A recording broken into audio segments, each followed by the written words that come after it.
દરેક નીતિની સામે કાયદાની રીતે ઊભો રહેતો SSK ન્યૂઝ ચેનલ। સુરતમાં ચોરીની વધી રહેલી ઘટનાઓ વચ્ચે કોઝવે પર સ્વિમિંગ કરી રહેલા લોકોના સામાનની ચોરી કરનારને લોકો પકડવા જતા નદીમાં છલાંગ મારતા કીચડમાં ફસાઈ ગયો હતો।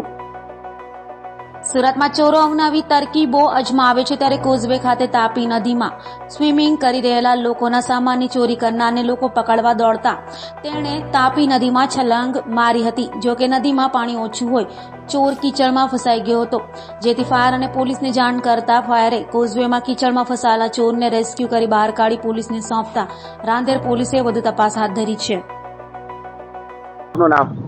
મારું નામ છે સબ ઓફિસર વસંત સૂર્યવંશી।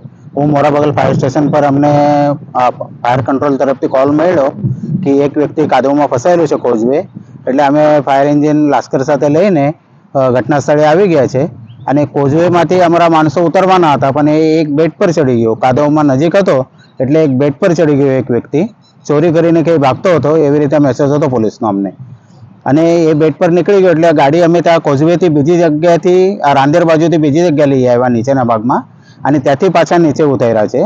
તો એ વ્યક્તિ અત્યારે છે ને ઉપર કોઝવે ભરી માતા તરફ નીકળી ગયો છે।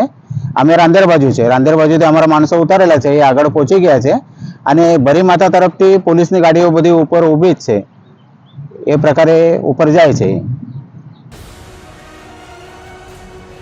દરેક નીતિની સામે કાયદાની રીતે ઊભો રહેતો SSK ન્યૂઝ ચેનલ।